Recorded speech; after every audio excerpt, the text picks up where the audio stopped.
கர்த்தருடைய பரிசுத்தமுள்ள நாமத்திற்கு ஸ்தோத்திரம். இன்றைய நாளின் கர்த்தருடைய வார்த்தையாக யோனாவின் புஸ்தகம் 1ஆம் அதிகாரம் 17வது வசனம். யோனாவை விழுங்கும்படி ஒரு பெரிய மீனை கர்த்தர் ஆயத்தப்படுத்தி இருந்தார். அந்த மீன் வயிற்றிலே யோனா இரவு பகல் 3 நாள் இருந்தார். யோனா கர்த்தருடைய தீர்க்கதரிசி. கர்த்தருடைய வார்த்தையை அவன் சொல்லாதபடிக்கு கர்த்தருடைய பார்வையை விட்டு விலகி அவன் தர்ஷீஷுக்கு போகிற ஒரு கப்பலில் ஏறி ஓடின பொழுதுதான் இந்த சம்பவம் நடந்ததாக நாம் வேதத்திலே வாசிக்கிறோம்.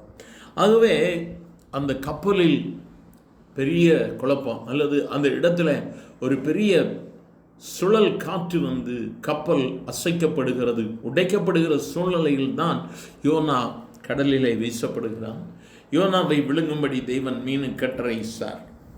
ஸோ இந்த இடத்துல வேதம் சொல்லுகிறது, இந்த இடத்துல நாம் பார்க்கும்போது அவர் யோனாவை விழுங்கும்படி ஒரு பெரிய மீனை ஆயத்தம் பண்ணார். நம்முடைய வாழ்க்கையிலும் அநேக போராட்டம், பிரச்சனை, கர்த்தரை விட்டு வழி விலகி செல்லுகிற வேளைகளில் பலவிதமான போராட்டங்கள் நம்முடைய வாழ்க்கையிலே வருகிறதா இருக்கிறது.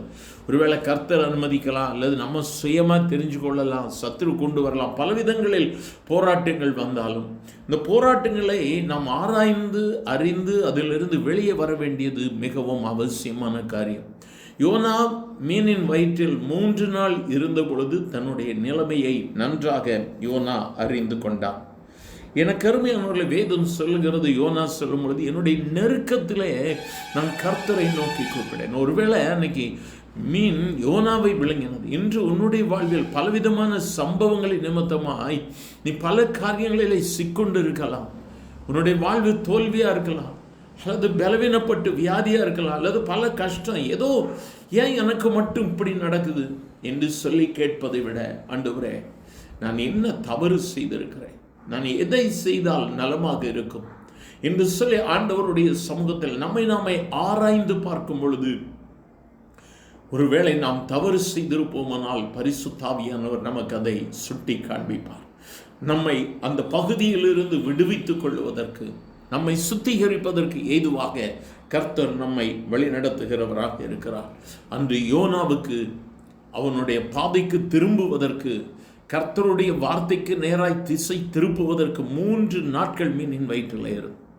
இந்த நாளும் எனக்கு அருமையான தேவ பிள்ளை, பல போராட்டங்களோடு கூட ஓடிக்கொண்டிருக்கிறாயோ, தேவ சமூகத்தில் காத்திருந்து ஜெபிக்க ஆரம்பி. என் வாழ்வின் தோல்விகளுக்கு காரணம் என்ன? என் வாழ்வில் மன கஷ்டங்களுக்கு காரணம் என்ன? ஏன் என் வாழ்க்கையில் பலவிதமான போராட்டங்கள், குடும்பத்தில் நிம்மதி இல்லை? ஆண்டவர் நிச்சயமாக உனக்கு வெளிப்படுத்துவார். எங்கள் அன்பின் ஆண்டவரே, ஆசீர்வதிக்கப்பட்ட இந்த காலை வேளைக்காக நன்றி.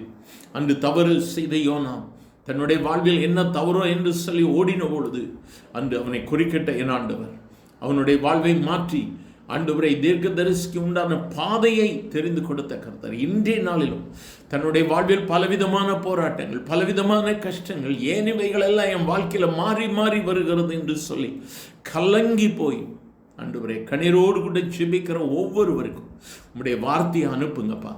செய்த தவறுகளை சுட்டி காண்பீங்க.